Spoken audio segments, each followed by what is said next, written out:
எனக்கு ஒவ்வொரு நாளும் எப்படி போகுது அப்படின்னே தெரியல. காலைல நான் எந்திரிக்கிறேன், ஏதாவது ஒரு வேலையை பார்க்குறேன், இரவு தூங்குறேன். இது தொடர்ந்து சுழற்சியில் நடந்துக்கிட்டே இருக்குது. நான் வாழ்க்கையில் புதுசாக எதுவும் செய்கிறது கிடையாது. அதே நேரத்தில் நான் ரொம்ப வருத்தப்படுறதும் கிடையாது, ரொம்ப சந்தோஷப்படுறதும் கிடையாது. என் வாழ்க்கை எப்படி கடந்து போகுதுன்னே எனக்கு தெரியல, நேரம் போகிறதே தெரியல. இப்படி நீங்கள் சொன்னீங்க அப்படின்னா உங்களை தான் இந்த ஆத்தர் ஸ்லீப் வாக்கர், தூக்கத்தில் நடந்துக்கிட்டு இருக்கக்கூடிய நபர் அப்படின்னு சொல்கிறார். நம்மளில் பல பேர் இப்படி தூக்கத்தில் நடந்துக்கிட்டு தான் இருக்கோம். நம்ம வாழ்க்கை ஒரே மாதிரி ஒரே சைக்கிளில் நடந்துக்கிட்டே இருக்குது. யோசித்து திரும்பி பார்த்தோன்னா நேரம் போனதே தெரியல, எப்படி இவ்வளோ வருடம் கடந்து வந்துச்சு அப்படின்றது தெரியல. ரொம்ப வருத்தத்தில் இருக்கோமா அப்படின்னு கேட்டால் அவ்வளோ பெரிய வருத்தத்தில் கிடையாது. அதே நேரத்தில் வாழ்க்கையில் ஒரு பெரிய மாற்றமும் ஏற்படுறதே கிடையாது. உங்களுக்குள்ள ஒரு அசுர பலம் தூங்கிக்கிட்டு இருக்கு அப்படின்னு இந்த ஆத்தர் சொல்கிறார். அதை விழித்தலை செஞ்சீங்க அப்படின்னா உங்கள் வாழ்க்கை கட்டாயம் மாறும். அப்படி உங்களுக்குள்ளே இருக்கக்கூடிய ஒரு அசுர பலத்தை கண்டுபிடிக்கிறது எப்படி? அப்படி ஒரு அசுர பலம் இருக்கா? அதை விழித்தலை செஞ்சால் உங்கள் வாழ்க்கை எப்படி மாறும்? இது எல்லாத்தையும் சொல்லியிருக்கிற ஒரு புக் தான் அவேக்கன் தி ஜெயின் வித்தின், ஆந்தோனி ராபின்ஸ் எழுதுனது. இன்றைக்கி இந்த புக்கோட சம்மரி தான் நம்ம பார்க்க போகிறோம். நம்ம சேனலுக்கு நீங்கள் புதுசாக இருந்தீங்கன்னா நான் படிக்கிற புக்ஸோட சம்மரிஸ் அப்லோட் பண்ணுவேன். நான் படித்ததுலேயே எனக்கு ரொம்ப பிடிச்ச விஷயத்தை உங்கள் கூட ஷேர் பண்ணிப்பேன். நான் படித்ததுலேயே நல்ல புக்ஸ் உங்களுக்கு ரெக்கமெண்ட் பண்ணவும் செய்வேன். அதெல்லாம் உங்களுக்கு பிடிக்கும் அப்படின்னா நம்ம சேனலுக்கு சப்ஸ்கிரைப் பண்ணிவிட்டு பெல் பட்டனை ப்ரெஸ் பண்ணிவிடுங்க.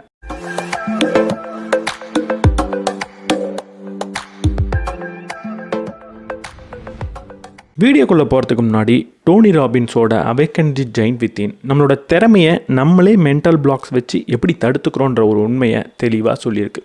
இது 100% ஒரு கார்ப்பரேட் ஜாபுக்கும் பொருத்தி போகும். நம்மளில் பல பேர் இங்கிலீஷை இன்னும் ஒரு தியரி மாதிரி தான் படிச்சுக்கிட்டு இருக்கோம். தியரி ஸ்கூலில் எக்ஸாம் எழுதுறதுக்கு பயனுள்ளதாக இருக்கலாம், ஆனால் வெளியே பேசுகிறதுக்கு ஃப்ளூவன்சி தான் ரொம்ப முக்கியம். அதுக்காகவே சூப்பர் நோவாவில் 1000க்கும் மேற்பட்ட ஸ்பீக்கிங் ஆக்டிவிட்டீஸ் இருக்குது. ஒரு கிளைண்ட் கிட்ட எப்படி பேசுறது, ஒரு மேனேஜர் கிட்ட சேலரி ஹைக்கை எப்படி நான் நெகோஷியேட் பண்ணுறதுன்ற மாதிரியான ரியல் டைம் ஆஃபீஸ் சுச்சுவேஷனில் நீங்கள் ஏஐ கூட பேசி பயிற்சி பண்ணலாம்.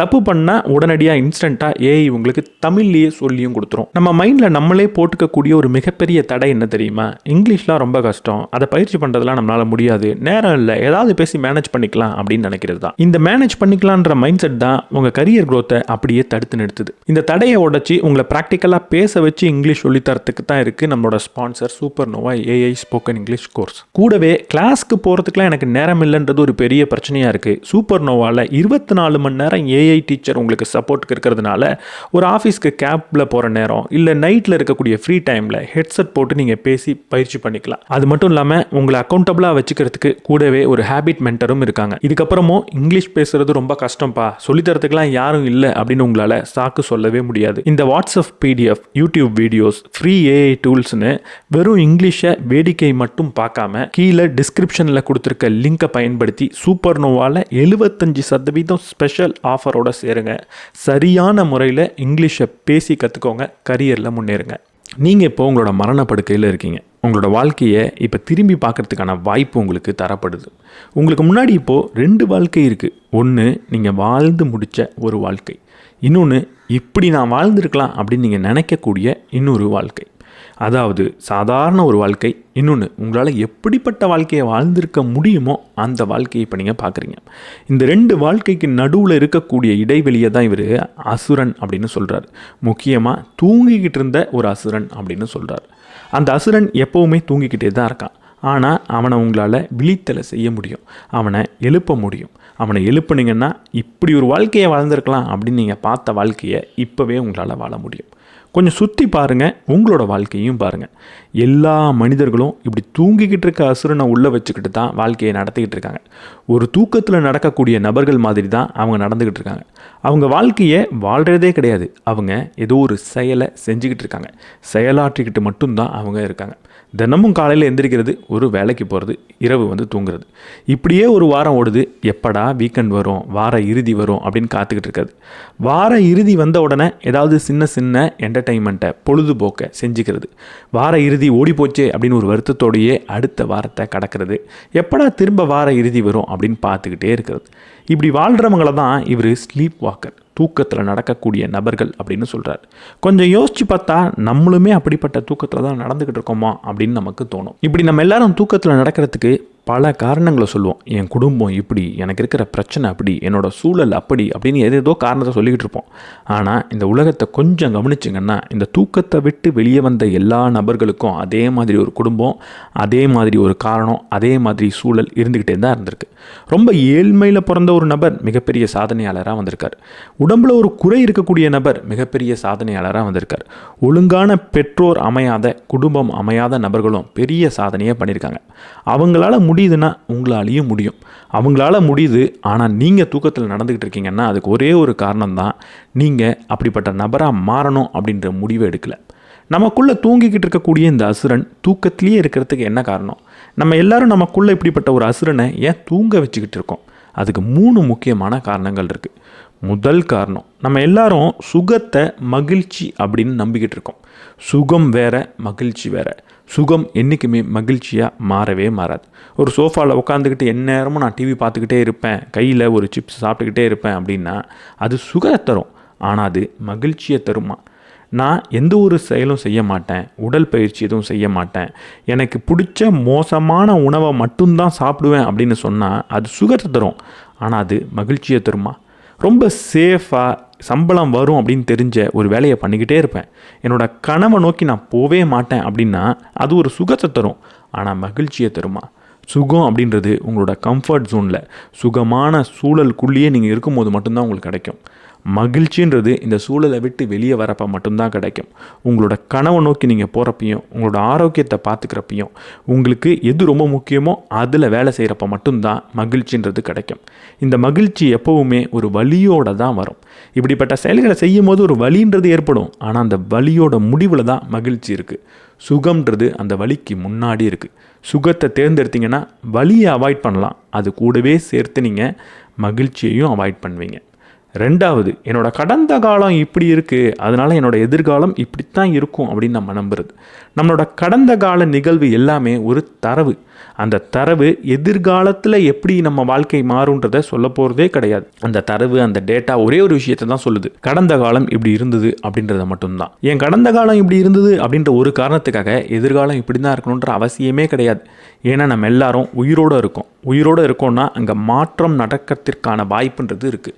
கடந்த காலத்தில் என்ன செஞ்சோமோ அதை தான் இப்போ செய்யணுன்றது அவசியம் கிடையாது. நான் இப்படிப்பட்ட ஸ்கூலில் படிச்சுட்டேன், என்னோடய அப்பா அம்மா இப்படி இருந்தாங்க, என்னோடய சின்ன வயசில் நான் ரொம்ப ஏழ்மையில் இருந்துட்டேன், நான் இப்படிப்பட்ட ஊரில் பிறந்துட்டேன் அப்படின்னு இந்த மாதிரி கடந்த காலங்கள் என்னோடய எதிர்காலத்தை தீர்மானிக்கணுன்ற அவசியமே கிடையாது. ஆனால் நம்ம அதுதான் தீர்மானிக்குதுன்னு நம்புகிறோம். அதனால தான் சுகமான சூழல்லையே இருக்கோம், மகிழ்ச்சியை நோக்கி போகிறது கிடையாது. அதனால தான் நமக்குள்ளே இருக்கக்கூடிய அந்த அசுரன் தூங்கிக்கிட்டே இருக்கான். 3வது முக்கியமான காரணம், நம்ம யாரும் முடிவெடுக்கிறதே கிடையாது. முடிவெடுக்கிறது அப்படின்றது வேற, ஆசைப்படுறது அப்படின்றது வேற. இந்த ஆசைக்கும் முடிவுக்கும் நடுவில் இன்னொரு விஷயம் இருக்குது, அதுதான் விருப்பம். நம்ம எல்லாரும் ஆசைப்படுறோம், விருப்பப்படுறோம், ஆனால் முடிவெடுக்கிறதே கிடையாது. எனக்கு இப்படிப்பட்ட வாழ்க்கை இருந்தால் நல்லா இருக்குமே அப்படின்னு சொன்னால் அது ஆசைப்படுறது. இப்படிப்பட்ட வாழ்க்கை வேணாம், அப்படிப்பட்ட வாழ்க்கை வேணும் அப்படின்னு சொன்னால் அது விருப்பப்படுறது. இப்படிப்பட்ட வாழ்க்கையை நான் வாழவே மாட்டேன், அதை மட்டும்தான் நான் வாழ்வேன், அதற்கான முயற்சியில் மட்டும்தான் நான் ஈடுபடுவேன், நான் உயிரோடு இருக்கிற வரைக்கும் அதற்கான செயலை மட்டும்தான் செய்வேன் அப்படின்னு சொல்லி அந்த செயலை செஞ்சால் அது முடிவு. நம்ம வாழ்க்கையில் உண்மையாக முடிவெடுக்கிறோமா அப்படின்றத யோசிச்சு பாருங்கள். பிடிக்காத வேலைக்கு போகிறோம் அப்படின்னா இந்த வேலை மட்டும் மாறிடுச்சுன்னா அப்படின்னு ஆசைப்படுறது, இல்லை இந்த வேலை வேணாம், அப்படிப்பட்ட ஒரு வேலை வேணும் அப்படின்னு விருப்பப்படுறது. ஆனால் என்றைக்காவது அந்த ஒரு வேலைக்கு மட்டும்தான் நான் போவேன், அதற்கான முயற்சியில் தான் நான் ஈடுபடுவேன் அப்படின்னு சொல்லியிருக்கோமா? அப்படி சொன்னால் நம்ம முடிவெடுக்கிறோம் அப்படின்னு அர்த்தம். எப்போ முடிவெடுக்கிறோமோ அங்கே தான் நமக்குள்ளே தூங்கிக்கிட்டு இருக்க அசுரன் அப்படின்றவன் வெளியே வருவான். நமக்குள்ளே தூங்கிக்கிட்டு இருக்க ஒரு அசுரன் அப்படின்னு நான் சொல்லிக்கிட்டே இருக்கிறதுனால ஏதோ ஒரு பெரிய மாற்றத்தை நான் சொல்கிறேன், ஏதோ ஒரு மேஜிக்கை பற்றி பேசுகிறேன், மாயாஜாலத்தை பற்றி பேசுகிறேன் அப்படின்லாம் கிடையாது. நமக்குள்ளே இருக்கக்கூடிய இந்த அசுரனை நம்ம தொடர்ந்து பார்த்துக்கிட்டே இருப்போம். நமக்குள்ளே இருக்கக்கூடிய அசுரன் அப்படின்னு சொன்னதுனால ஏதோ ஒரு பெரிய நபர் மாதிரி நான் வரப்போகிறேன், இந்த உலகத்திலேயே சிறந்த ஒரு ஸ்போர்ட்ஸ் மேனாக, ஒரு மியூசிக் டைரக்டராக, இல்லை ஒரு பிஸ்னஸ் மேனாக நான் வரப்போகிறேன் அப்படின்றத நான் இப்போ பேசலை. நான் சொல்லக்கூடிய அசுரன் அப்படின்றவர் யார்? நீங்கள் எல்லாருமே உங்களுக்குள்ளே இருக்கக்கூடிய இந்த அசுரனை பார்த்துருப்பீங்க. உங்களை சுற்றி இருக்கிறவங்கெல்லாம் இதெல்லாம் உன்னால் செய்ய முடியாது, ரொம்ப கஷ்டம், பார்த்துருந்துக்கன்னு உங்களை ஒரு வார்ன் பண்ணியிருப்பாங்க. அந்த நேரத்தில் இதை நான் செய்வேன் அப்படின்னு செஞ்சு காட்டிருக்கீங்களா? இல்லை சில நேரத்தில் நமக்கே சந்தேகமாக இருக்கும், இதை நம்மளால் செய்ய முடியுமா அப்படின்ற ஒரு சின்ன விஷயமா இருக்கட்டும், ஒரு 10 புஷ்அப் என்னால் எடுக்க முடியுமா அப்படின்னு நான் சந்தேகப்பட்டிருப்பேன். ஆனால் 10 புஷ்அப்பை எடுத்து பார்த்துருக்கேனா? என் கூட இருக்கக்கூடிய நபர்கள் ஒரு பிரச்சனையில் இருப்பாங்க, நம்ம போய் அவங்கள காப்பாற்ற முடியுமா, நம்மளாலலாம் உதவி பண்ண முடியுமான்னு ஒரு சந்தேகத்தில் இருக்கிறப்போ உதவி பண்ணி பார்ப்போமே அப்படின்னு உதவி பண்ணி அவங்க உங்களுக்கு ஒரு மனமார்ந்த ஒரு நன்றியை சொல்லியிருக்காங்களா? நீ இப்படி செய்வேன் நான் நினச்சி கூட பார்த்ததில்லை அப்படின்னு சொல்லியிருக்காங்களா? இப்படி நம்மளால் முடியுமா முடியாதா அப்படின்ற ஒரு சந்தேகம் இருக்கக்கூடிய நிலையில் நம்ம எல்லாருமே ஏதாவது ஒரு விஷயத்தை செஞ்சு அடுத்தவங்களோட பாராட்டை பெற்றிருப்போம். நம்மளை கொஞ்சம் வியந்து பார்த்துருப்போம். அப்படிப்பட்ட நிகழ்வு கண்டிப்பாக உங்கள் வாழ்க்கையில் பல தடவை நடந்திருக்கும். அந்த நிகழ்வை தான் நான் அசுரன் அப்படின்னு சொல்கிறேன். நம்மளால் முடியுமோ முடியாதோ, நமக்கே நம்ம மேலே சந்தேகம் இருக்கிறப்போ அந்த ஒரு நபர் வெளியே வந்து ஒரு வேலையை செஞ்சார்ல, அவர் தான் அந்த அசுரன். சில சமயம் அந்த வேலை தோல்வியில் கூட போய் முடியட்டுமே, முடியாதுன்னு நினைக்கிறப்போ ஒரு நபர் உள்ளேருந்து வந்து அந்த வேலையை செஞ்சு பார்ப்போன்னு செஞ்சாரே, அவர் தான் அந்த அசுரன். அந்த அசுரனை நீங்கள் தட்டி எழுப்பி பாருங்கள், நீங்கள் நினச்சா மாதிரி உலகத்திலேயே தலை சிறந்த நபராக கொஞ்ச நாளில் நீங்கள் மாறுவீங்க.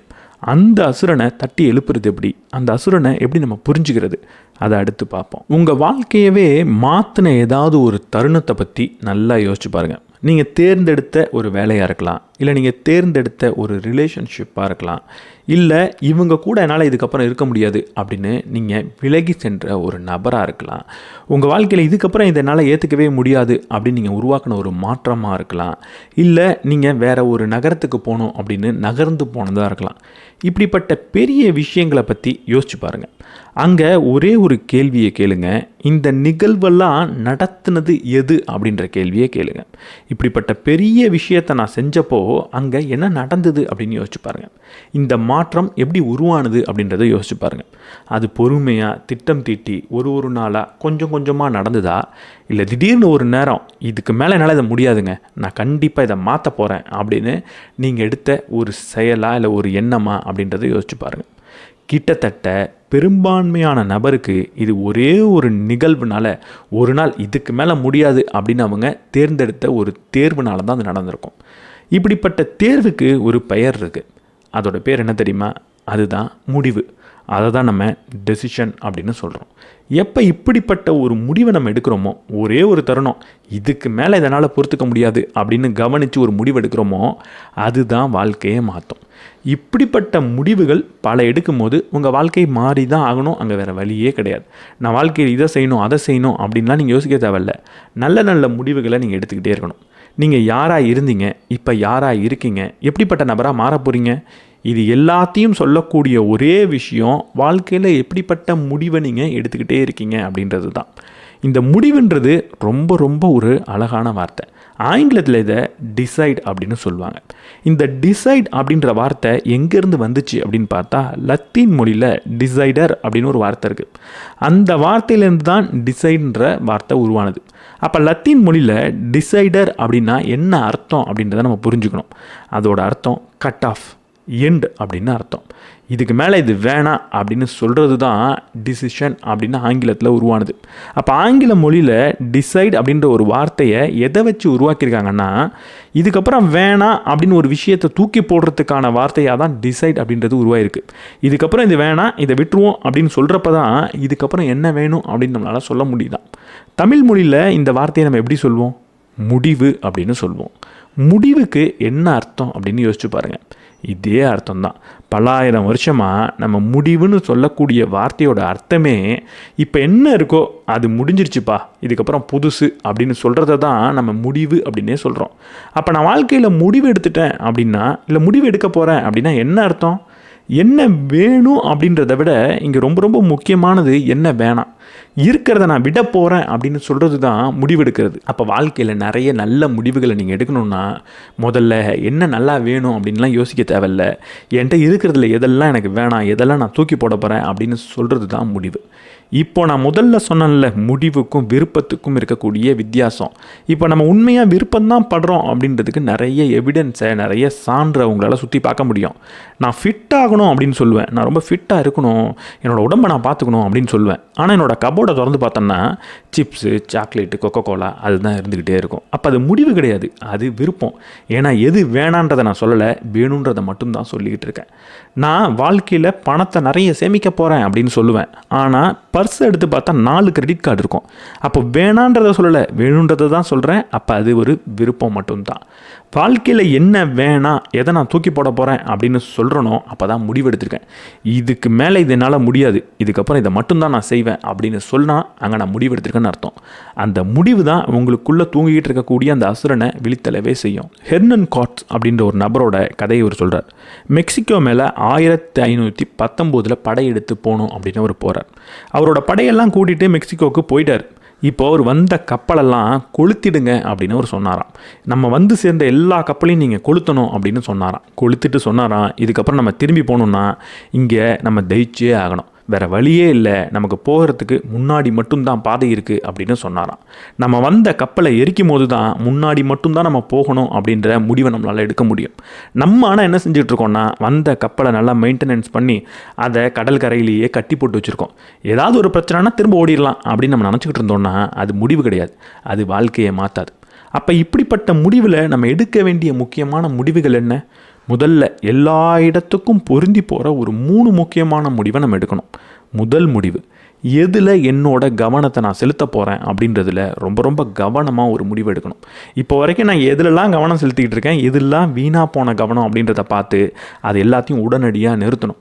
நான் உட்காந்து இன்ஸ்டாகிராமில் ரீல்ஸ் மட்டும்தான் பார்ப்பேன் அப்படின்னா அங்கே கவன சிதறலை நம்ம விடக்கூடாது. எதில் நான் கவனத்தை செலுத்த போகிறேன், எதை நான் கவனிக்கிறேனோ அது மட்டும்தான் என் வாழ்க்கையில் கிடைக்கும். எப்போவுமே இந்த கவனம் சிதறி இருந்துச்சுன்னா என் வாழ்க்கையும் சிதறி தான் இருக்கும். அப்போ கவனத்தை நான் சிதற விட போகிறதில்ல, எனக்கு எது முக்கியமோ அதில் மட்டும்தான் என் கவனத்தை நான் செலுத்த போகிறேன். 2 பேருக்கு வேலை போயிருக்கலாம். ஒருத்தவர் வேலை போயிடுச்சு, இதுக்கப்புறம் நம்ம வாழ்க்கை எப்படி இருக்கும், நம்ம எப்படிலாம் அவமானப்பட போகிறோம் அப்படின்றதில் கவனத்தை செலுத்தலாம், அவர் வாழ்க்கையில் அவமானம் தான் படுவார். இன்னொருத்தவர் வேலை போயிடுச்சு, இப்போ நிறைய நேரம் நம்மள்ட்ட இருக்குது, சுதந்திரம் நம்மள்ட்ட இருக்குது, நல்ல முடிவுகள் எடுக்க முடியும், நம்மளால் நல்ல வாய்ப்புகளை இப்போ அபகரிச்சிக்க முடியும், கனவை நோக்கி போக முடியும் அப்படின்றதில் கவனத்தை செலுத்தினாருன்னா அவரோட கனவை அங்கே அடைஞ்சிடுவார். எதில் கவனம் செலுத்துகிறீங்களோ அதுதான் உங்களுக்கு கிடைக்கும். எதில் கவனம் செலுத்த போகிறீங்கன்ற முடிவை பார்த்துடுங்க. 2வது, நான் இதில் வேணால் கவனம் செலுத்தலாம், வாழ்க்கையில் நடக்கிற நிகழ்வுகளை பார்த்துக்கிட்டே இருக்கலாம், அப்படி பார்க்குறதுக்கு எந்த அர்த்தத்தை நான் கொடுக்க போகிறேன் அப்படின்ற முடிவு ரொம்ப ரொம்ப முக்கியமான முடிவு. மனைவி ஆஃபீஸை விட்டு வீட்டுக்கு லேட்டாக வரலாம். அப்போது இவங்க ரொம்ப கஷ்டப்பட்டுட்டு வந்திருக்காங்க, ஆஃபீஸில் வேலை ரொம்ப அதிகமாக இருந்திருக்கு, இன்றைக்கி நம்ம கொஞ்சம் உதவி செய்யலாமே அப்படின்னு நான் ஒரு அர்த்தத்தை அதுக்கு கொடுக்கலாம். இல்லைனா இவங்க வீட்டுக்கு வரவே பிடிக்கல, நம்மளை சுத்தமாக இவங்களுக்கு பிடிக்கல, அதனால தான் ஒவ்வொரு நாளும் ரொம்ப லேட்டாக வராங்க, நம்ம கூட இருக்கவே கூடாதுன்னு அவங்க நினைக்கிறாங்க அப்படின்ற அர்த்தத்தையும் கொடுக்கலாம். எப்படிப்பட்ட அர்த்தத்தை கொடுக்குறனோ அப்படி தான் என் வாழ்க்கைன்றது மாறும். வெளியே நிகழ்வு எப்படி வேணால் நடக்கலாம், அதோட உண்மையான அர்த்தம் நமக்கு உண்மையாக தெரியாது. அப்போ அங்கே நம்ம எப்படிப்பட்ட அர்த்தத்தை அதுக்கு நம்ம கொடுக்க போகிறோம், எப்படிப்பட்ட மீனிங்கை கொடுக்க போகிறோம், அதை கவனமாக கொடுத்தோன்னா நம்ம வாழ்க்கை கட்டாயம் மாறதான் செய்யும். இப்போ எதில் நான் ஃபோக்கஸ் பண்ண போகிறேன், கவனத்தை செலுத்த போகிறேன், எப்படிப்பட்ட அர்த்தத்தை என் வாழ்க்கையில் என்னை சுற்றி நடக்கக்கூடிய நிகழ்வுக்கு நான் கொடுக்க போகிறேன் அப்படின்ற முடிவு எடுத்துட்டேன். 3வது முக்கியமான முடிவு, இது எல்லாத்துக்கும் எப்படிப்பட்ட செயலை நான் செய்ய போகிறேன் அப்படின்ற முடிவு ரொம்ப முக்கியம். எல்லாத்தையும் பார்க்கலாம், ஆனால் செயலாற்றும் போது தான் நல்ல விளைவுன்றது ஏற்படும். அப்போ என்ன செயலை நான் இங்கே செய்ய போகிறேன், எல்லாத்தையும் பாசிட்டிவாக பார்த்துட்டு செய்யக்கூடிய செயல் நெகட்டிவாக இருந்ததுன்னா, எதிர்மறையாக இருந்ததுன்னா வாழ்க்கை நேர்மறையாக மாறாது. அப்போ என்ன செயலை செய்ய போகிறேன் அப்படின்றதையும் கவனித்து முடிவெடுக்கணும். முடிவுகள் இவ்வளவு முக்கியமானதாக இருக்கும்போது நம்ம ஏன் முடிவெடுக்கிறதே கிடையாது அப்படின்ற கேள்வியை கேட்டு பாருங்க.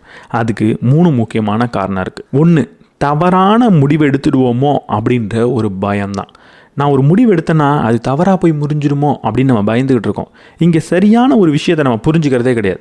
நான் ஒரு முடிவு எடுக்கிறேன்னா கட்டாயம் அது தவறாகவும் போகலாம், சரியாகவும் போகலாம். நான் லைஃப்பில் நிறைய முடிவு எடுத்துக்கிட்டே இருந்தேன்னா நான் அதுலேருந்து பாடத்தை கற்றுப்பேன். அப்போது சரியான முடிவு எடுக்கிறதுக்கான வாய்ப்பு அதிகமாக இருக்கும், தவறான முடிவு எடுக்கிறதுக்கான வாய்ப்பு கம்மியாக இருக்கும். இப்போ தான் முடிவெடுக்க போகிறேன் அப்படின்னா தப்பாக முடிவெடுக்கிறதுக்கான வாய்ப்பு இருக்குது. ஆனால் அந்த தப்பான முடிவெடுத்தேன்னா அதுலேருந்து பாடத்தை கற்றுக்கிட்டு அடுத்த தடவை என்னோட முடிவு சரியாக இருக்கிறதுக்கான வாய்ப்பை நான் அதிகரிக்கவும் செய்கிறேன். ஆனால் இன்னொரு விஷயத்தை யோசிச்சு பாருங்கள், ஒருவேளை நான் தப்பான முடிவெடுத்துருவனோ அப்படின்னு பயந்து முடிவே எடுக்காமல் இருந்தால் அங்கே நான் எடுத்த முடிவுன்றது கிட்டத்தட்ட 100% தப்பு தான். நான் முடிவே எடுக்க மாட்டேன் அப்படின்னு பயந்துக்கிட்டு இருந்தால் அங்கே நான் ஒரு முடிவு எடுத்திருக்கேன், முடிவு எடுக்க மாட்டேன்ற முடிவு, அந்த முடிவு 100% தப்பு. இப்போ 100% தப்பான முடிவு எடுக்க போகிறீங்களா, இல்லை தவறாக போகிறதுக்கு கொஞ்சம் வாய்ப்பு இருக்கக்கூடிய ஒரு முடிவு எடுக்க போகிறீங்களா?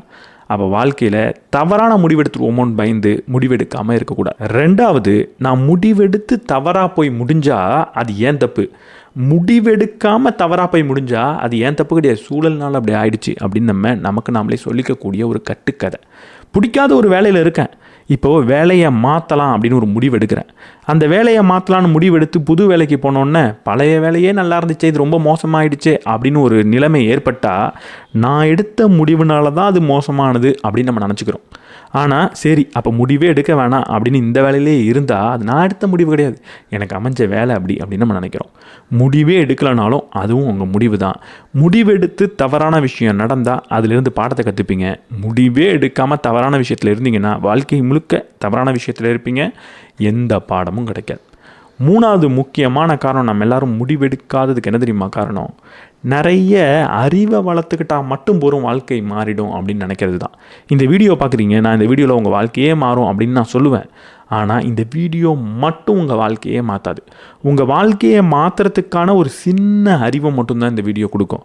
அதை நீங்கள் செயல்படுத்துகிறீங்களா, அதை முடிவாக மாற்றுறீங்களா அப்படின்றத பொறுத்து மட்டும்தான் வாழ்க்கை மாறும்.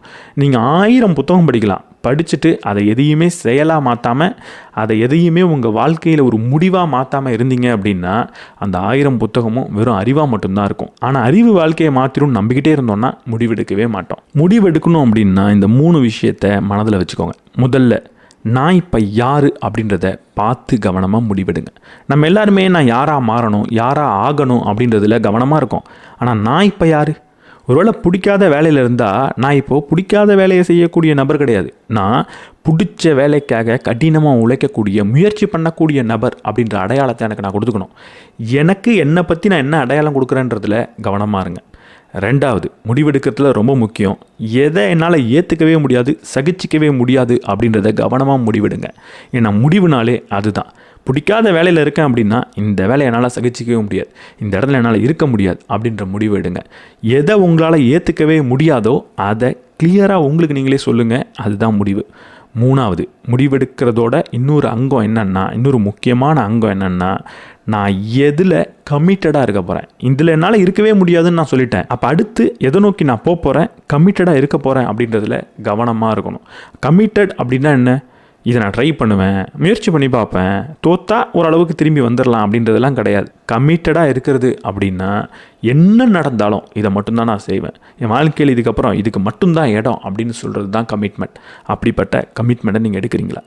இவர் ஒரு பெரிய கோச், நிறைய ஒரு அத்லெட்டுக்கு, ஸ்போர்ட்ஸ் மேனுக்கு, பிஸ்னஸ் மேனுக்கு, ஆக்டர்ஸுக்கெலாம் கோச் பண்ணியிருக்காரு. வாழ்க்கையில் பெரிய பெரிய சாதனையை பண்ணவங்க கூடலாம் இவர் இருந்திருக்காரு, வேலை செஞ்சுருக்காரு, அவங்களுக்கு கோச் பண்ணியிருக்காரு.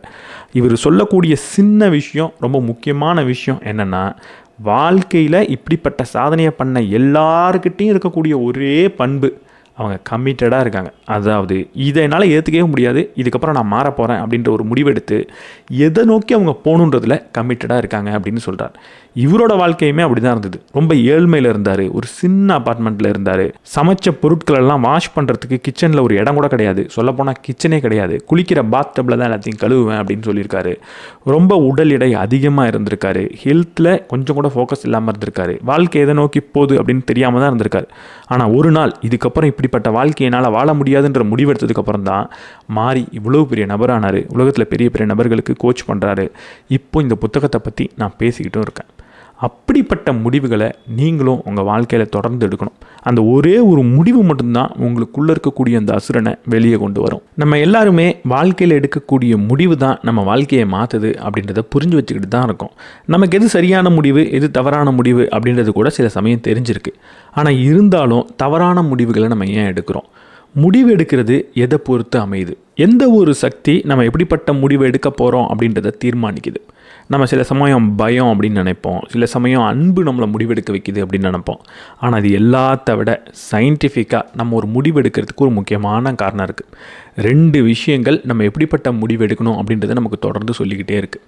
அதில் ஒன்று வலி, இன்னொன்று சுகம். நம்மளோட மூளை எப்படி பரிணாம வளர்ச்சி அடைஞ்சிருக்குன்னா, சுகம் தரக்கூடிய செயல்களை நீ தொடர்ந்து செஞ்சுக்கிட்டே இருக்கணும், வலி தரக்கூடிய செயல்களை நீ செய்யவே கூடாது. இப்படி நீ தொடர்ந்து செஞ்சுக்கிட்டு இருந்தால் தான் உன் வாழ்க்கையில் நீ சர்வைவ் ஆக முடியும், உயிர் பிழைத்திருக்க முடியும் அப்படின்னு தான் நம்ம பரிணாம வளர்ச்சி அடைஞ்சிருக்கோம். அப்போ எந்தெந்த செயல்கள்லாம் நமக்கு வலி தருதோ அதை நம்ம செய்யக்கூடாது அப்படின்னு முடிவெடுத்துருவோம். எதெல்லாம் சுகத்தை தரும்னு நினைக்கிறோமோ அதெல்லாம் நம்ம செய்யணும் அப்படின்ற முடிவெடுத்துருவோம். எக்ஸசைஸ் பண்ணலான்னு நம்ம யோசிப்போம், அது உடம்புக்கு ரொம்ப நல்லது அப்படின்னு யோசிப்போம். ஆனால் அது வலி தருன்றதுனால அதை செய்ய வேணாம் அப்படின்ற முடிவு எடுத்துருவோம். சும்மா சோஃபாலேயே நம்ம படுத்துக்கிட்டு இருக்கக்கூடாது, எந்நேரமும் ஃபோனை நோண்டிக்கிட்டே இருக்கக்கூடாது அப்படின்றது நமக்கு தெரியும். இருந்தாலும் அது சுகம் தருது அப்படின்னு நம்ம நினைக்கிறதுனால அதை தொடர்ந்து நம்ம செஞ்சுக்கிட்டே இருப்போம். அப்போ ரொம்ப சிம்பிளாக நம்ம என்ன செய்கிறோம், எதை நோக்கி நகர்ந்து போகிறோம் அப்படின்றது இதை பொறுத்து தான் அமையுது. சுகம் தரக்கூடிய செயல்களை நம்ம செய்யணும்னு நினைப்போம், வலி தரக்கூடிய செயல்களை நம்ம செய்யக்கூடாது அப்படின்னு நினைப்போம். இது ரொம்ப சிம்பிளான விஷயம்தான். ஆனால் இதுக்குள்ளே கொஞ்சம் ஆழமாக போனால் பெரிய புரிதல் அப்படின்றது நமக்கு ஏற்படும். இங்கே சுகம் தரக்கூடிய செயலும் இருக்குது, வலி தரக்கூடிய செயலும் இருக்குது. ஆனால் ரெண்டுத்தில் எது ரொம்ப முக்கியம்? நமக்கு முன்னாடி சுகம் தரக்கூடிய செயல் ஒன்று இருக்குது, வலி தரக்கூடிய செயல் ஒன்று இருக்குது. ரெண்டுத்தில் எதை முதல்ல எடுப்போம்? வாழ்க்கையில் இது ரெண்டுத்தை வச்சு தான் எல்லா முடிவும் எடுத்தாலும் இது ரெண்டுமே இருக்கும்போது எதை நம்ம முதல்ல தேர்ந்தெடுப்போம் அப்படின்றத பாருங்கள். சுகம் தரக்கூடிய செயல் இருந்தாலும் வலி தரக்கூடிய செயலை தான் முதல்ல நம்மளை விட்டு தூக்கி எறியணும் அப்படின்னு நினைப்போம். பரிணாம வளர்ச்சிப்படி சுகம் தரக்கூடிய செயல்களை செய்கிறது ஒரு முன்னேற்றம் தான். ஆனால் வலி தரக்கூடிய செயல்களை செய்யாமல் இருக்கிறது உயிர் பிழைத்து இருக்கிறது. அப்போ எப்போவுமே வலியை தான் முதல்ல நம்ம தூக்கி போடுவோம், அதுக்கப்புறம் சுகத்தை நம்ம கையில் எடுப்போம். இப்போ வலியை நம்ம தூக்கி போடுறோம் அப்படின்னு நான் சொல்லிட்டேன். ஆனால் கொஞ்சம் ஆழமாக யோசிச்சு பாருங்கள். நீங்கள் தூக்கி போட்டுக்கிட்டு இருக்கக்கூடிய வலியெல்லாம் வலியா இல்லை வலிக்கும் அப்படின்னு நம்ம நினைக்கக்கூடிய ஒரு கற்பனையா? இப்போது வலி அப்படின்னா என்ன? உண்மையாகவே ஃபிசிக்கலாக நம்ம வலியை உணர்கிறோமா, இல்லை நம்ம வாழ்க்கையில் எடுக்கக்கூடிய முடிவுகளில் எல்லாத்துலேயும் கற்பனையிலேயே அந்த வலியை நம்ம அனுபவிச்சுக்கிட்டு இருக்கோமா? உதாரணத்துக்கு, எனக்கு பிடிக்காத ஒரு வேலையை நான் தொடர்ந்து செஞ்சுக்கிட்டே இருக்கேன். கண்டிப்பாக அந்த வேலை எனக்கு ஒரு வலியை தரும். அப்புறம் ஏன் இந்த வேலையை விட்டு நான் போகிறதில்ல? ஏன்னா எங்கே இந்த வேலையை விட்டு போய் வேற ஒரு வேலையை தேர்ந்தெடுத்தால் அது இதை விட கஷ்டமாக இருக்குமோ அப்படின்னு நம்ம யோசிக்கிறதுனால தான் அந்த வேலையை விட்டு நம்ம போகிறது கிடையாது. அப்போது நம்ம வலியை வச்சு முடிவெடுக்கிறப்ப பல நேரத்தில் நடக்காத ஒரு நிகழ்வை கற்பனை பண்ணி பார்த்து தான், கற்பனையில் வலியை அனுபவித்து தான் அந்த முடிவு எடுத்துக்கிட்டு இருக்கோம். நம்ம நினைக்கிற அளவுக்கு உண்மையாக வலிகள் பெருசாக இருக்காது. எக்ஸசைஸ் பண்ணோமா உடம்பெல்லாம் வலிக்குமே அப்படின்னு நம்ம நினைப்போம். ஆனால் உண்மையாக உடற்பயிற்சி பண்ணுறப்போ நம்ம நினச்ச அளவுக்கு நமக்கு வலிக்காது. புதுசாக இந்த ஒரு முயற்சியில் ஈடுபடணுமா, அது ரொம்ப கஷ்டமாக இருக்குமே அப்படின்னு நினைப்போம். ஆனால் அதை முயற்சி பண்ணி பார்த்தா நம்ம நினச்ச அளவுக்கு அது கஷ்டமாக இருக்காது. இந்த நபர்கிட்ட போய் இப்படிப்பட்ட ஒரு கான்வர்சேஷனை நம்ம பேசி ஆகணுமா, ரொம்ப அன்கம்ஃபர்டபுளாக இருக்கே அப்படின்னு நமக்கு தோணும். ஆனால் போய் பேசி பார்த்தா அது அவ்வளவு கடினமானதாக இருக்காது. அவர்கிட்ட போய் உதவி கேட்கணுமா, அவர் நம்மளை தப்பாக நினச்சிருவாரே அப்படின்னு நம்ம நினைப்போம். ஆனால் போய் உதவி கேட்டு பார்த்தா அவர் பண்ணுறதுக்கு தயாராக இருப்பார். அப்போ பல நேரத்தில் இதை செய்ய வேணாம், செஞ்சால் வலிக்கும், கொஞ்சம் சங்கடமாக இருக்கும் அப்படின்னு நம்ம நினைக்கிறது எல்லாமே உண்மையாக அப்படி இருக்கிறது இல்லை. நம்ம அப்படி நினைக்கிறதுனால தான் அந்த வலி ஏற்படுது, அதனால தான் அதை நம்ம செய்யாமல் இருக்கோம். அப்போ நம்ம இங்கே புரிஞ்சிக்க வேண்டியது என்னென்னா, நம்ம வாழ்க்கையில் முடிவெடுக்கிறப்போ பல நேரத்தில் வலிக்கக்கூடாதுன்றதுக்காக முடிவெடுக்கிறோம். ஆனால் அந்த வலின்றது நம்ம எது வலிக்கும்னு சொல்கிறோமோ அதுதான் வலியாகவே நமக்கு தெரியுது. உண்மையான வலியாக இருக்கிறது இல்லை, நம்மளோட கற்பனை சார்ந்த வழியாக தான் இருக்குது. அப்போது இதிலேருந்து நம்ம கற்றுக்க வேண்டிய முக்கியமான விஷயம் என்னென்னா, நான் எதை வேணாலும் வலின்னு என்னால் சொல்ல முடியும் அப்படின்றத புரிஞ்சுக்கணும். உடல் பயிற்சி பண்ணால் வலிக்கும் அப்படின்னு சொன்னால் உடல் பயிற்சியே பண்ண மாட்டேன். அதுக்கு பதிலாக சும்மா சோம்பேறியாகவே இருக்கிறது ஒரு மாதிரி கடுப்பாக இருக்குது, உடம்பு வளவளன்னு இருக்குது, ஏதாவது செய்யணும் போல் இருக்குது அப்படின்றது கூட நான் ஒரு வலியை அட்டாச் பண்ணேன்னா உடனடியாக உடல் பயிற்சி அப்படின்றது பண்ணிவிடுவேன். வாழ்க்கையில் எதுவுமே புதுசாக பண்ணாமல் ஒரே மாதிரி வாழ்க்கை போதே அப்படின்றது மேலே வலியை அட்டாச் பண்ணால் புதுசாக ஏதாவது ட்ரை பண்ணலாம் அப்படின்னு நான் முயற்சி பண்ணுவேன். புதுசாக ஏதாவது முயற்சி பண்ணால் தோற்றுருவனோ அப்படின்ற பயத்தில் ஒரு வலியை அட்டாச் பண்ணேன்னா புதுசாக எதையுமே ட்ரை பண்ண மாட்டேன். நம்மளால் எது வலிக்கும் அப்படின்றத சொல்ல முடியும். அதே மாதிரி தான் எது சுகம் அப்படின்றதும் நம்மளால் சொல்ல முடியும். எக்ஸசைஸ் பண்ணி முடித்த உடனே ஒரு ஃபீலிங் வருது, அது எவ்வளவு சூப்பராக இருக்கும் அப்படின்னு அது கூட சுகத்தை அட்டாச் பண்ணேன்னா சுகமான செயல்னு நினச்சி உடல் பயிற்சி பண்ணுவேன். இல்லை சும்மா சோஃபாவில் உட்காந்துக்கிட்டே இருக்கிறது தான் சுகமாக இருக்குன்னு நினச்சா அதுதான் நான் செய்வேன். இது கேட்குறதுக்கு ஏதோ மோட்டிவேஷ்னல் ஸ்பீச் மாதிரி உங்களுக்கு தோணலாம், இதெல்லாம் பேசுகிறதுக்கு நல்லாயிருக்கும், ஆனால் உண்மையாக இதுதான் சுகம்னா அதுதானே சுகம், இது வலினா அது வலி தானே அப்படின்னு நீங்கள் நினைக்கலாம். ஆனால் அது உண்மை கிடையவே கிடையாது. நல்லா யோசிச்சு பாருங்கள், உங்களுக்கு பிடிச்ச சாப்பாடு எத்தனை பேருக்கு உண்மையாக பிடிச்சிருக்கு? அது பிரியாணியாகவே கூட இருக்கட்டும். பிரியாணி உங்களுக்கு பிடிச்சிருக்குன்றதுக்காக உலகத்தில் எல்லாருக்கும் பிடிக்கணுன்ற அவசியம் கிடையாது. ஏதாவது ஒரு நபருக்கு கண்டிப்பாக அது பிடிக்காது. அவர்கிட்ட கொண்டு போய் பிரியாணியை டெய்லி சாப்பிட சொல்லி பாருங்கள், அவர் ரொம்ப வலிக்குது அப்படின்னு சொல்லுவார். ஆனால் அதே பிரியாணியை நீங்கள் சுவைச்சு சாப்பிட்டுட்டு இருப்பீங்க. நான் ஹாஸ்டலில் இருந்தப்பெல்லாம் எனக்கு இட்லின்றது பிடிச்ச சாப்பாடு. எப்போல்லாம் ஹாஸ்டலில் இட்லி போடுறாங்களோ முதல்லே தட்டை எடுத்துகிட்டு நான் போய் சந்தோஷமாக நிற்பேன். ஆனால் இட்லி பிடிக்காத என்னோடய ஃப்ரெண்ட்ஸ்லாம் இன்றைக்கி இட்லியா, எனக்கு சாப்பிடவே முடியாது, பசிக்குதே அப்படின்னு வருத்தப்பட்டுக்கிட்டே இருப்பாங்க. நமக்கு ஒரு விஷயம் பிடிச்சிருக்குன்றதுக்காக உலகத்தில் இருக்கிற எல்லாருக்கும் அது சுகத்தை தரும்ன்ற அவசியம் கிடையாது. நமக்கு பிடிக்கலன்றதுக்காக உலகத்தில் இருக்கிற எல்லாருக்கும் அது வலியை தரும் அப்படின்றதும் கிடையாது. அப்போ ஒரு நபருக்கு ஒரு விஷயம் சுகத்தை தருது, இன்னொரு நபருக்கு வலியை தருதுன்னா அங்கே அந்த விஷயத்துக்குள்ளே எந்த ஒரு அர்த்தமும் கிடையாது. நம்ம எப்படிப்பட்ட கதையை சொல்கிறோமோ அதை பொறுத்து தான் அதோட அர்த்தம் அப்படின்றது உருவாகுது. இட்லி நல்லா இருக்குன்னு நான் சொல்லிக்கிட்டே இருந்தேன்னா அது நல்லா தான் இருக்கும். நான் சின்ன வயசுலேருந்து அதை ரசித்து சாப்பிட்ருந்தேன்னா அது எனக்கு பிடிச்ச விஷயமா இருக்கும். திடீர்னு சைனாக்கு போயிட்டு அங்கே இருக்கிற சாப்பாடு எடுத்து சாப்பிட்றப்போ எனக்கு ஒரு மாதிரி வித்தியாசமாக கஷ்டமாக தான் இருக்கும். ஆனால் அங்கேயே சாப்பிட்டு பழகுனவங்க அது ரொம்ப சூப்பராக இருக்குது அப்படின்னு தான் சொல்லுவாங்க. அப்போ சின்ன வயசுலேருந்து நம்ம எதை கற்றுக்கிட்டு இருக்கோம், நமக்கு இந்த சொசைட்டி என்ன சொல்லி கொடுத்துருக்கு, நம்ம எந்த கதையை நமக்கு நாமளே சொல்லிக்கிட்டு இருக்கோம் அப்படின்றத பொறுத்து தான் எது வலிக்கும் எது சுகமாக இருக்கும் அப்படின்றது அமையுது. அப்போது நம்மளால் இதை மாற்றவும் முடியும். நான் நினச்சா எனக்கு செய்ய பிடிச்ச விஷயத்தை பிடிக்கல அப்படின்னு சொல்ல முடியும், பிடிக்காத விஷயத்தை பிடிச்சிருக்கு சந்தோஷமாக இருக்கே அப்படின்னு சொல்ல முடியும். அப்போ வாழ்க்கையில் எது உங்களுக்கு தேவையோ அது சுகமானது அப்படின்னு பார்க்க கற்றுக்கணும். எது உங்களுக்கு தேவையில்லையோ அது வலி நிறைந்தது அப்படின்னு பார்க்க கற்றுக்கணும். இது ரொம்ப கஷ்டமான விஷயம் கிடையாது. உண்மையாகவே நீங்கள் எதை செய்யணும்னு நினைக்கிறீங்களோ அதில் ஒரு சுகம் இருக்கத்தான் செய்யும். அதை மட்டும் பாருங்கள். நீங்கள் செய்ய வேணாம்னு நினைக்கக்கூடிய செயலில் நிறைய வலி கட்டாயம் இருக்கும். அதை மட்டும் பாருங்கள், கண்டிப்பாக மாற்ற முடியும். ஸ்மோக் பண்ணிக்கிட்டே இருக்கீங்களா, ஸ்மோக் பண்ணுறதுனால உங்கள் குழந்தை கூட நீங்கள் ரொம்ப நாள் இருக்க போகிறது இல்லை அப்படின்றத கவனிச்சிட்டிங்க அப்படின்னா ஸ்மோக் பண்ணுறதை விட முடியும். நீங்கள் உடல் பயிற்சி பண்ணவே முடியல அப்படின்னு நினைக்கிறீங்களா, உடல் பயிற்சி பண்ணுறது மூலமாக நீண்ட காலத்துக்கு நான் ஆரோக்கியத்தோடு இருக்க போகிறேன், 50 வயதில் நான் மலை ஏற போகிறேன் அப்படின்னு யோசிச்சா அது சுகமானதாக மாறிடும். அதை விட ரொம்ப சிம்பிளான பல வீடியோவில் சொன்ன ஒரு சின்ன டிப்ஸை சொல்கிறேன். எப்போவுமே இன்றைக்கி என்ன கிடைக்கும், ஷார்ட் டேர்மில் என்ன கிடைக்கும் அப்படின்னு யோசிக்காதீங்க. நீண்ட கால சிந்தனையை வளர்த்துக்கோங்க. வலி தரக்கூடிய செயல்களை செய்ய வேணாம், சுகம் தரக்கூடிய செயலை செய்யுங்க. ஆனால் நீண்ட காலத்தில் எது வலி தரும், நீண்ட காலத்தில் எது சுகம் தரும் அப்படின்னே கேளுங்க. வேறு எதையுமே மாற்ற தேவையில்ல. இப்போது உடல் பயிற்சி பண்ணுறது வலியை தரும், ஆனால் நீண்ட காலத்தில் சுகம் தரும். அப்போ நீண்ட காலத்துக்கு சுகம் வேணும்னு அதை தேர்ந்தெடுங்க. இப்போ ஸ்மோக் பண்ணுறது மேபி சுகத்தை தரலாம், ஆனால் நீண்ட காலத்தில் அது வலியை தரும். அப்போ நீண்ட காலத்தில் வலி தரது எனக்கு வேணாம், வலி தரது எனக்கு வேணாம், வலி தராதது சுகம் தரது எனக்கு வேணும், ஆனால் அது எல்லாமே நீண்ட காலத்தில் இருக்கணும் அப்படின்ற ஒரு முடிவெடுங்க. அதை மைண்டில் வச்சுக்கோங்க. கண்டிப்பாக நல்ல முடிவுகளை மட்டும்தான் எடுப்பீங்க. நமக்குள்ளே இருக்கக்கூடிய ஒரு அசுர சக்தியை வெளியே கொண்டு வரணும்னா ஒரு முக்கியமான விஷயத்தை நம்ம புரிஞ்சுக்கணும். நமக்குள்ளே ஒரு அசுரன் தூங்கிக்கிட்டு இருக்கான் அப்படின்றத நம்மளால் நம்ப முடியுதோ இல்லையோ, நமக்குள்ளே இன்னொரு நபர் இருக்கார் அப்படின்றத நம்மளால் நம்ப முடியும். அவர் தொடர்ந்து நமக்குள்ளேருந்து நம்மள்கிட்ட பேசிக்கிட்டே இருப்பார். உன்னால் இது முடியும், உன்னால் இது முடியாது, உனக்கு இதெல்லாம் வரும், இதெல்லாம் வராது, அவங்க இப்படி, இவங்கெல்லாம் அப்படிப்பட்டவங்க, இவங்கெல்லாம் உன்னை பிடிச்சவங்க, இவங்களுக்கெல்லாம் உன்னை எப்படி பார்த்தாலும் பிடிக்கவே பிடிக்காது, இதுதான் சரி, இதெல்லாம் தப்பு, உன் வாழ்க்கையில் இதுதான் நீ செய்யணும், இதை நீ செஞ்சிடவே கூடாது அப்படின்னு நமக்குள்ளேருந்தே ஒரு நபர் நம்மள்கிட்ட பேசிக்கிட்டே இருப்பார். இங்கே பிரச்சனை என்னென்னா, சுற்றி இருக்கிறவங்க நம்மள்கிட்ட சொல்கிறத நம்ம நம்புகிறோமோ இல்லையோ, நம்மள்கிட்ட சொல்கிறத முழுமையாக நம்பிடுவோம். அதுதான் உண்மை அப்படின்னு சொல்லுவோம். நிதர்சனமான உண்மையை மட்டும்தான் எனக்கு நான் சொல்லிப்பேன் அப்படின்ற ஒரு பிம்பத்தில் நம்ம இருந்துக்கிட்டே இருப்போம்.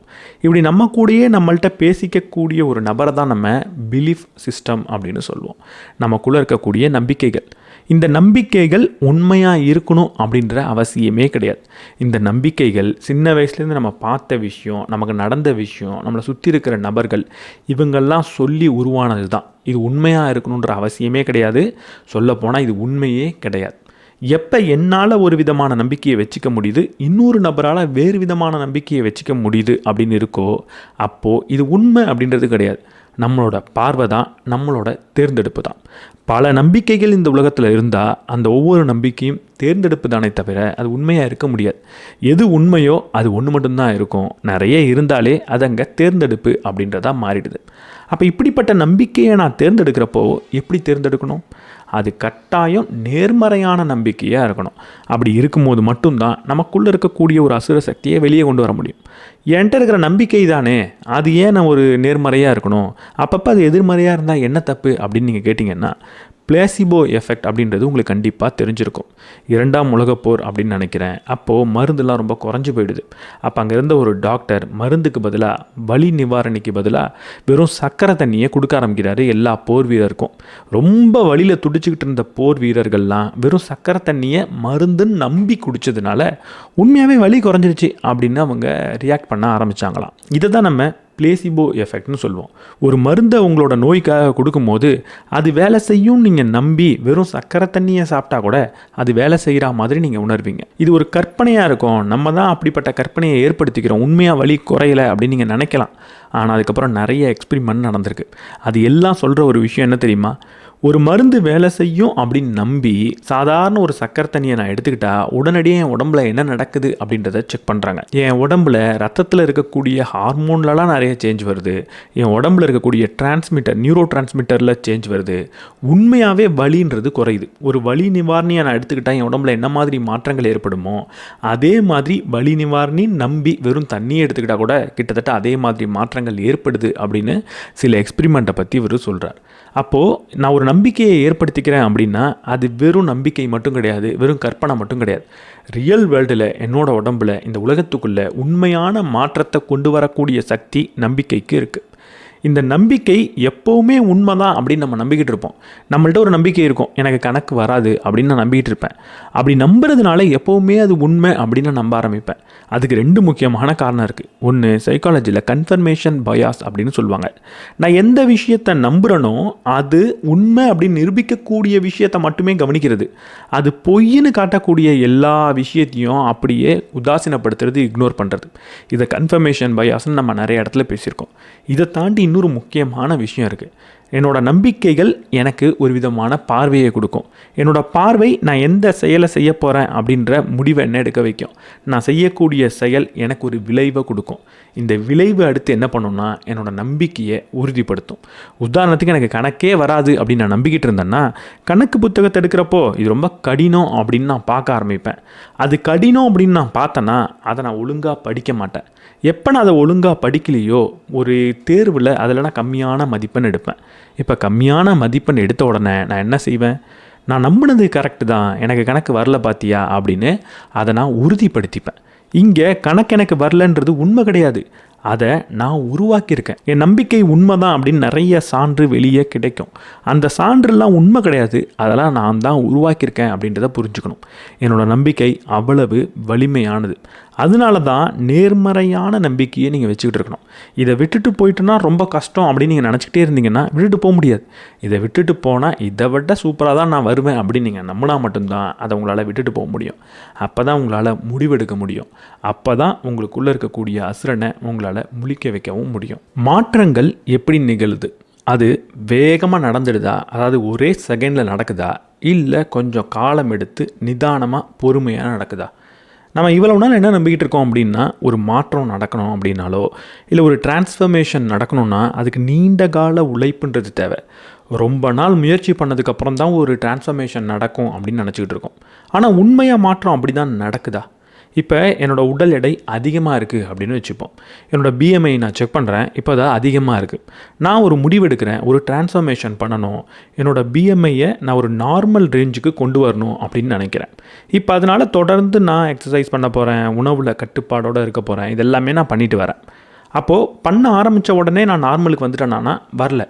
ஆனால் எப்போ நான் நார்மலுக்கு வரேன், ஏதாவது ஒரு தருணத்தில் என்னோடய பிஎம்ஐ நார்மல் அப்படின்றது வரும். ஆனால் அது நார்மல்னு வர அந்த தருணத்துக்கு முன்னாடி வரைக்கும் அது நார்மலாக இல்லை, அப்நார்மலாக தான் இருந்துச்சு, ஹையாக தான் இருந்துச்சு.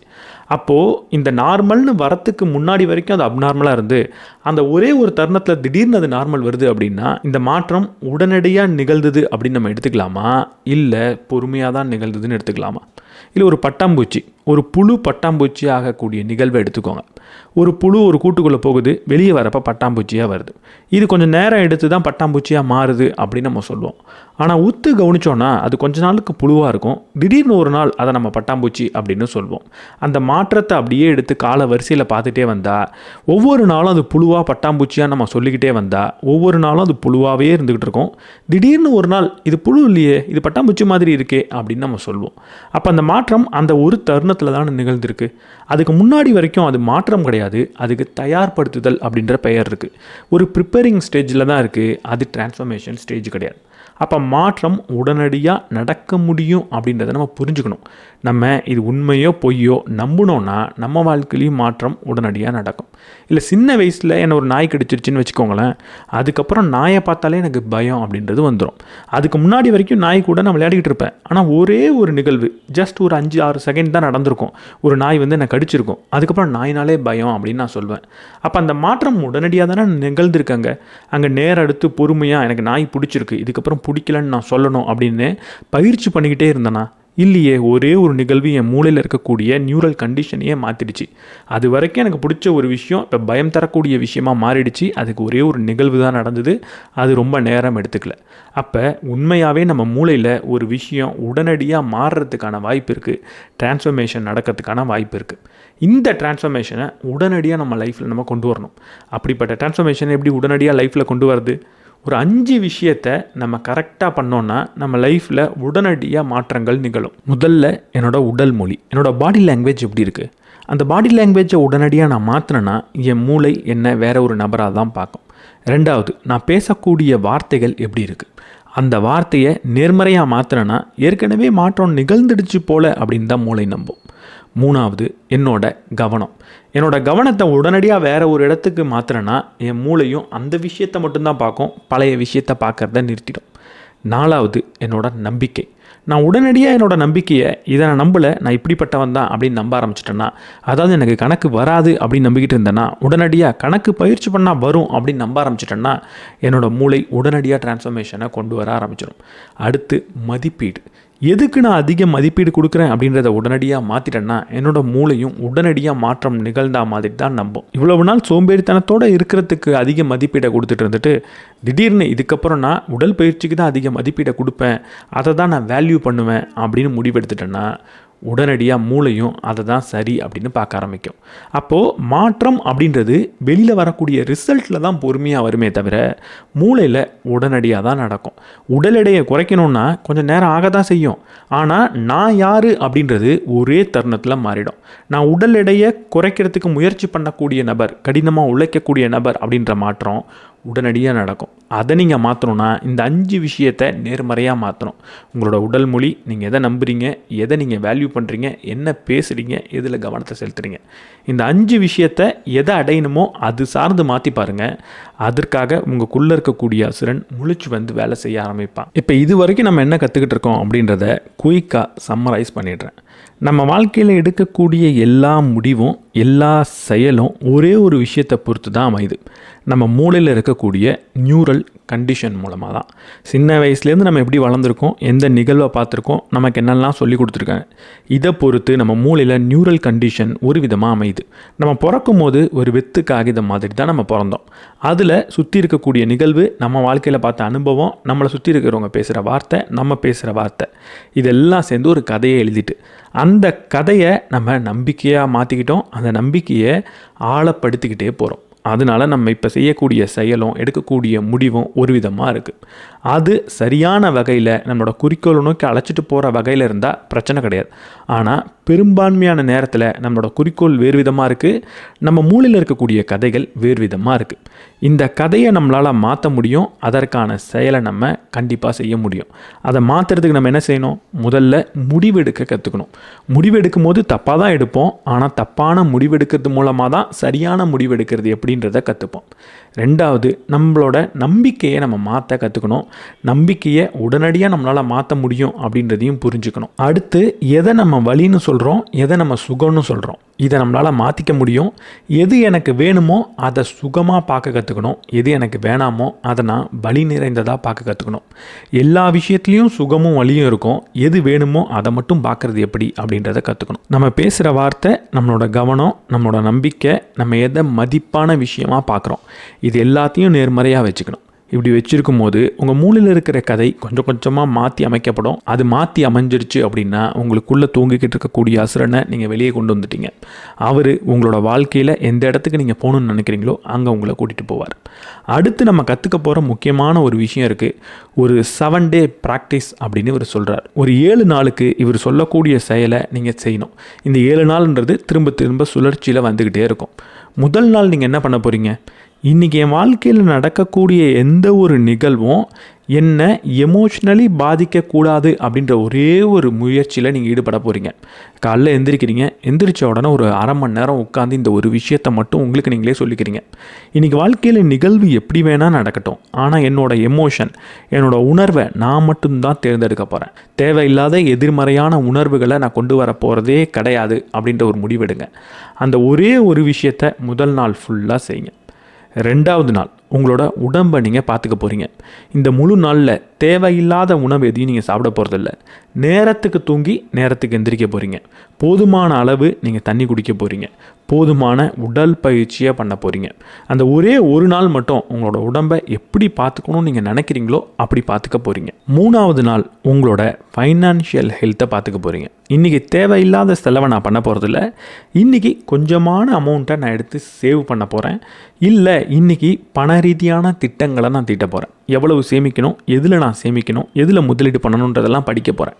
இன்றைக்கி முழு நாள் என்னோட பண ரீதியான ஆரோக்கியத்துக்கு மட்டும் நான் ஃபோக்கஸ் பண்ண போகிறேன். அதுக்கு மட்டும் செலவிட போகிறேன் அப்படின்னு நீங்கள் செலவிடணும். 4வது நாள் உங்களோட ரிலேஷன்ஷிப். உங்களுக்கு முக்கியமான உறவாக இருக்கட்டும், நண்பர்களாக இருக்கட்டும், யார்கிட்ட ரொம்ப நாளாக பேசலையோ அவங்களுக்கு ஃபோன் பண்ணி பேச போகிறீங்க. என்னோடய உறவை மேம்படுத்துறதுக்கு நான் என்ன பண்ண போகிறேன்? யார்கிட்டயாவது மன்னிப்பு கேட்கணுமா? இன்றைக்கி ஒரு நாள் நான் மன்னிப்பு கேட்க போகிறேன். இன்றைக்கி யார்கிட்டையும் நான் சண்டை போட போகிறது கிடையாது. யார்கிட்ட எனக்கு மனஸ்தாபம் இருக்கோ அதை நான் இன்றைக்கி நான் தீர்க்க போகிறேன். இன்றைக்கி ஒரே ஒரு நாள் அந்த செயலை செய்ய போகிறேன் அப்படின்ற முடிவு எடுக்கணும். 5வது நாள் இன்றைக்கி என் வாழ்க்கையை அர்த்தமுள்ள வாழ்க்கையாக நான் மாற்ற போகிறேன். அதுக்கு ஏதாவது ஒரு சேவையை நீங்கள் செய்ய போகிறீங்களா? போய் செஞ்சுட்டு வாங்க. யாருக்காவது ஏதாவது ஒரு உதவி செய்ய போகிறீங்களா? செஞ்சுட்டு வாங்க. முன்பின் தெரியாத நபருக்கு ஏதாவது ஒன்று கொடுக்க போகிறீங்களா? கொடுத்துட்டு வாங்க. இல்லை ஏதாவது ஒரு கலை படைப்பை பண்ண போகிறீங்களா? பண்ணுங்கள். உங்கள் வாழ்க்கையோட அர்த்தம் என்ன அப்படின்றத யோசிக்க போகிறீங்க. அந்த அர்த்தத்தை கொஞ்சம் மேம்படுத்துறதுக்காக ஏதாவது ஒரு செயலை செய்ய போகிறீங்க. இந்த 5வது நாள் இதை மட்டும்தான் செய்ய போகிறீங்க. 6வது நாள் உங்களோட நேரத்தை நீங்கள் ஒழுங்காக பார்த்துக்க போகிறீங்க. நேரத்தை எப்படின்னா மேனேஜ் பண்ணுறது, இந்த நேர மேலாண்மையை எப்படின்னா இன்னும் உறுதிப்படுத்துறது அப்படின்றத சிந்திக்க போகிறீங்க. தேவையில்லாத செயல்கள் நீங்கள் என்னெல்லாம் செஞ்சுக்கிட்டு இருக்கீங்க அப்படின்றத லைஃப்பில் பார்க்க போகிறீங்க. அதெல்லாம் செய்ய வேணாம் அப்படின்ற முடிவு எடுக்க போகிறீங்க. எங்கெல்லாம் நேரம் வீணடிக்கப்படுது அப்படின்றத கவனிக்க போகிறீங்க. அந்த நேரத்தெல்லாம் எப்படி நேர்மறையான வழியில் பயன்படுத்திக்க முடியும் அப்படின்றத சிந்திக்க போகிறீங்க. அதுக்கான ஒரு திட்டத்தை தீட்ட போகிறீங்க. 7வது நாள் ஓய்வு எடுக்க போகிறீங்க, விளையாட போகிறீங்க. இன்றைக்கி வாழ்க்கையை முன்னேற்றுறது எப்படி, வாழ்க்கையில் என்ன செய்யணும், எப்படி பணம் சம்பாதிக்கணும் அப்படின்னு எதையும் நீங்கள் சிந்திக்க போகிறது கிடையாது. இந்த ஒரு நாள் ஓய்வு எடுக்க போகிறீங்க. எந்த ஒரு கில்ட்டும் இல்லாமல் ஓய்வு எடுக்க போகிறீங்க. எந்த ஒரு சிந்தனையும் இல்லாமல் நீங்கள் விளையாட போகிறீங்க, உங்களுக்காக செலவிட போகிறீங்க. இந்த 7வது நாள் முழுமையான ஓய்வை பெறுங்க. சந்தோஷமாக விளையாடுங்க. என்ன பிடிச்சிருக்கோ அதை செய்யுங்க. 7வது நாளுக்கு அப்புறம் திரும்ப இந்த 7 நாள் பயிற்சி உங்களால் பண்ண முடியணும். அந்த அளவுக்கு நீங்கள் ரெஸ்ட் எடுக்கணும். திரும்ப இந்த 7 நாள் பயிற்சியை தொடர்ந்து பண்ணிகிட்டே வாங்க. உங்கள் வாழ்க்கை கண்டிப்பாக மாறும். இந்த புத்தகத்திலேயே ரொம்ப முக்கியமான விஷயம் இந்த 7 நாள் பயிற்சி தான். இந்த 7 நாள் பயிற்சியை தொடர்ந்து நீங்கள் செஞ்சு பார்த்தீங்கனாலே வாழ்க்கை கண்டிப்பாக மாறாமல் இருக்கவே முடியாது. இந்த விஷயங்களை தான் இன்றைக்கி உங்கள் கூட ஷேர் பண்ணிக்கணும்னு நினச்சேன். இந்த புக்கை பற்றி நீங்கள் என்ன நினைக்கிறீங்கன்றதை கமெண்ட் செக்ஷனில் சொல்லுங்கள். இந்த புக்கில் படித்த இன்னும் பல விஷயங்களை நான் இந்த வீடியோக்குள்ளே சம்மரைஸ் பண்ணல. ஏன்னா நான் எங்கேயோ ஒரு இடத்துல உதாரணமாக சொன்னதை இன்னும் விளக்கமாக சொல்லியிருப்பாங்க. அதை நான் திரும்ப சொன்னேன்னா இன்னும் அதிகமாக போர் அடிக்கும் அப்படின்னு எனக்கு தோணுச்சு. இந்த வீடியோவோட ஆரம்பத்தில் சொன்ன மாதிரி இங்கிலீஷ் கற்றுக்கணும் அப்படின்னு ஆசைப்பட்டீங்கன்னா சூப்பர் நோவாவில் 75% ஸ்பெஷல் ஆஃபரோட ஜாயின் பண்ணுங்கள். லிங்க் டிஸ்கிரிப்ஷன் அண்ட் ஃபர்ஸ்ட் கமெண்ட்டில் இருக்குது. இந்த வீடியோ உங்களுக்கு பிடிச்சிருந்தா லைக் பண்ணிவிட்டு உங்கள் நண்பர்களோட ஷேர் பண்ணுங்கள். நம்ம சேனலுக்கு நீங்கள் புதுசாக இருந்தீங்கன்னா சப்ஸ்கிரைப் பண்ணிவிட்டு பெல் பட்டனை ப்ரெஸ் பண்ணிவிடுங்க.